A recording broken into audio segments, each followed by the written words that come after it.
Hello, and welcome to the third video in our AAC training series. If you haven't already watched the first two videos in our training series yet, I would really recommend you pause this one, go back and watch those first two before you come back to this third one. You can find all of our AAC training videos on our YouTube channel at CCSD Assistive Technology. This third video will dive deeper into why it's so important to teach communication skills to children and why we often fail to make time to do so. We will also discuss ways we can change our mindset to make teaching those language skills more of a priority. So let's think about the future for a moment. Before we know it, our children and our students, they're going to grow up, leave the school system, and enter the adult world. Hopefully all children, including those with speech difficulties, will experience meaningful community involvement and full or part-time employment as they grow into adulthood, just like the rest of the young adults around them. While many skills are important for community involvement and employment, perhaps the most important are communication skills. Doesn't matter if you're communicating through speech or sign language or written communication or by using an AAC system. If you have effective communication skills, you can open a lot of doors for yourself. When we think about what the future will look like for our children, it's important to consider the relationships they will hopefully form and maintain with those around them as well. More and more research is showing that quality of life, including physical and mental health, is directly linked to the quality and the quantity of our relationships with others.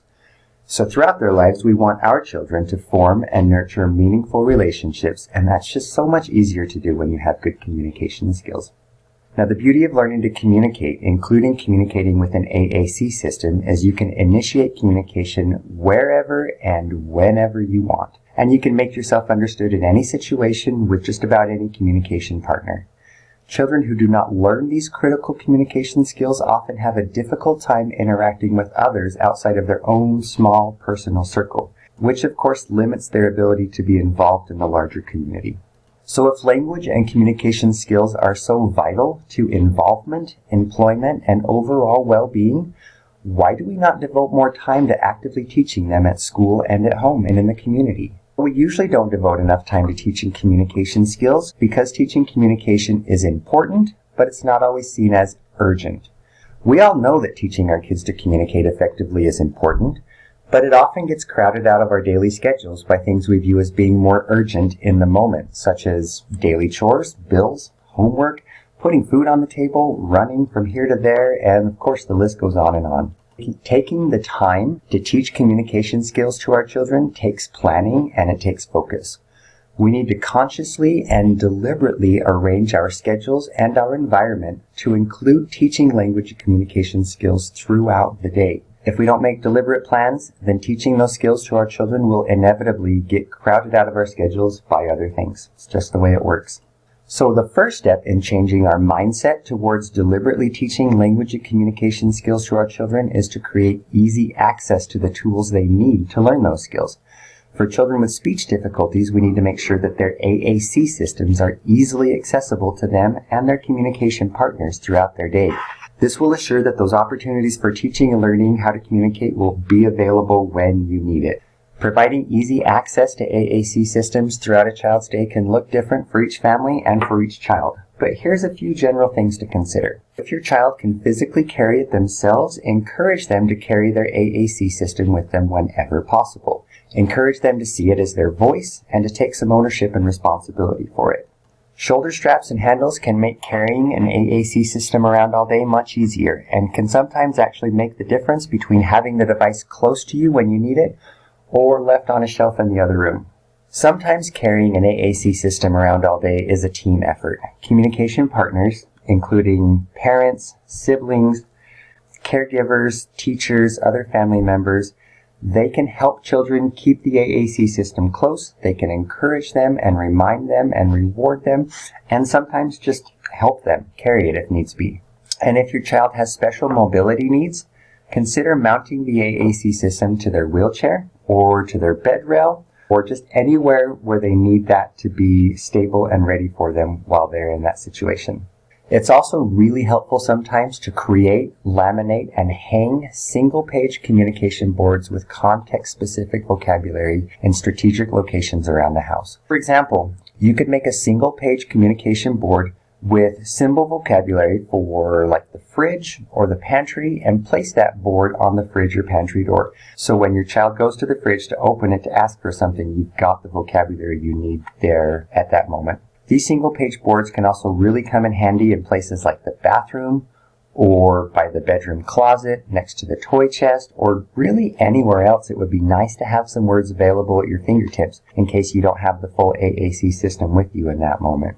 These boards can be made a lot of different ways. You can get creative and make them just using images on the internet, and a lot of schools have the software to be able to help you make these things if you need them at home. Okay, so now that you've created easy access to the child's AAC system throughout their day, there's something else we need to consider. When we're teaching someone to use AAC as a new language, we need to be aware of the difference between communicating and responding.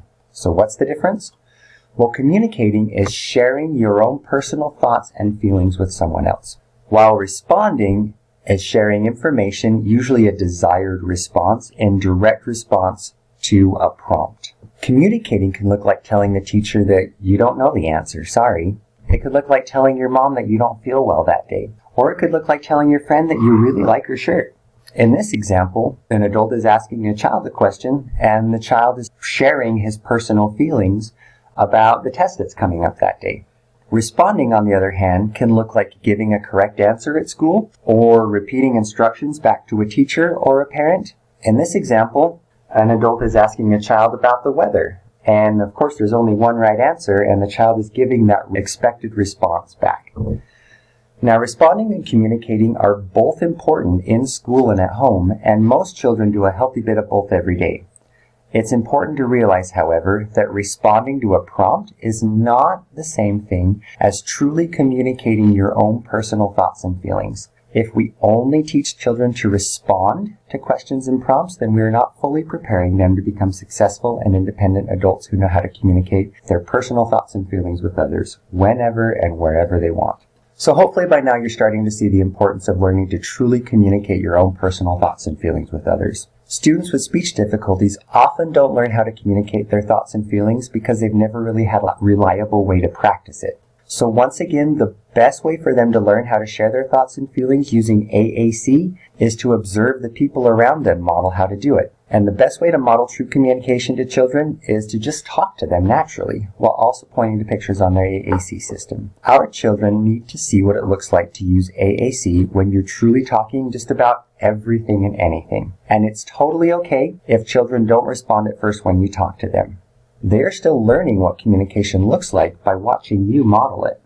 In our previous AAC training videos, we talked about the language development pyramid and how important it is for children to first see and hear us model true communication so they can then know how to express themselves in response through true communication. So remember that every time you just talk to your kids using their AAC system, you're helping to build the base of their personal language pyramid, which enables the rest of the pyramid to develop over time. So when you're modeling true communication to your children by just talking, what should you talk to them about? Well, there's lots of things you could talk to them about. Here's just a few things to get you started. Talk to them about your own personal thoughts and feelings. Like if you're feeling happy that day, tell them. Talk to children about their thoughts and feelings. Like, oh man, you look tired this morning. Or asking them how they feel and see if they will respond.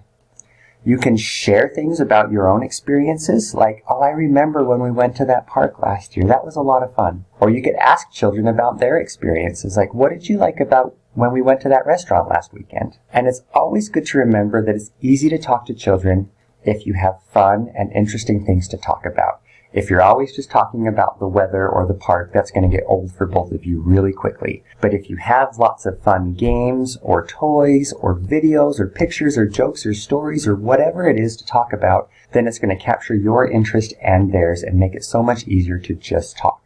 We know by now that we can best teach children how to communicate their personal, authentic thoughts and feelings by modeling this skill ourselves.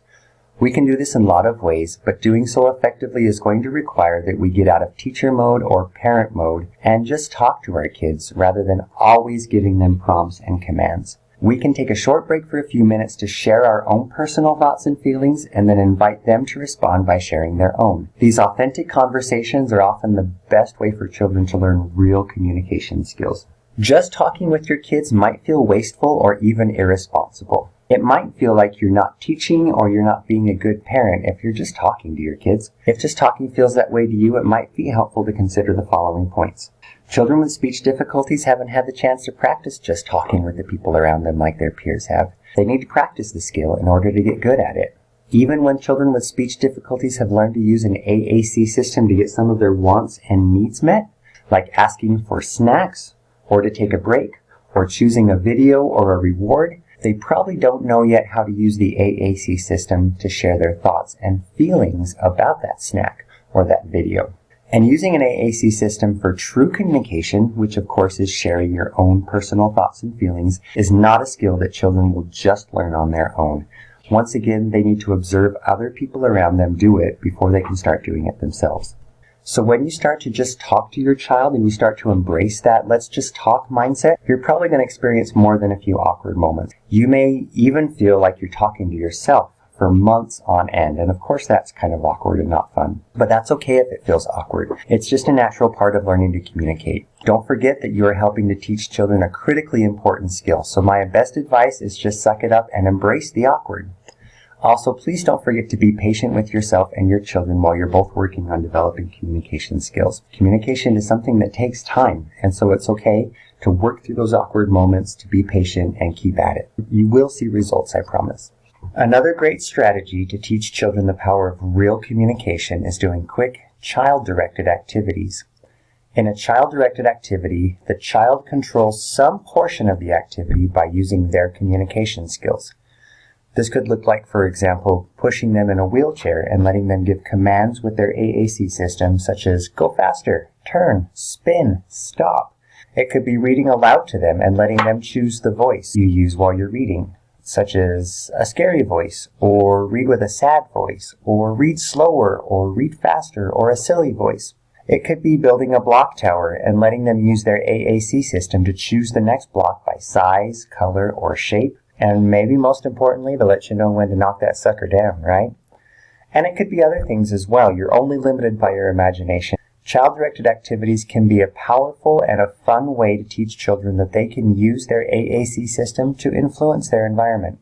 These activities can also give you and your kids lots more to talk about, both during the activity and long after it's over. Remember how we talked about those powerful memories to talk about? These are great for that.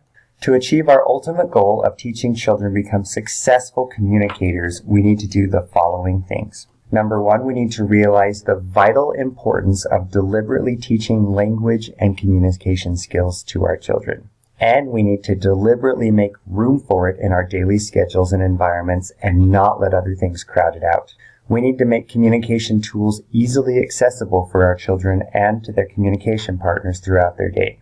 We need to create opportunities to model real communication so that our children can watch and learn how to be real communicators and not just responders. And we need to just talk to our children while simultaneously pointing to pictures on the AAC system as often as possible. All of our efforts will hopefully result in children and young adults who understand that they have the power to influence their world through effective communication skills. If we take the time to teach children these vitally important skills, they will then have the tools they need to live meaningful lives, filled with connection and with personal satisfaction. Okay guys, thank you so much for watching this video. We hope you enjoyed it and maybe you learned a few things as well. Be sure to check out our other AAC training videos as well if you haven't already on our CCSD Assistive Technology channels. Don't forget to model and encourage true communication using AAC as often as you can, and most importantly, don't forget to have fun.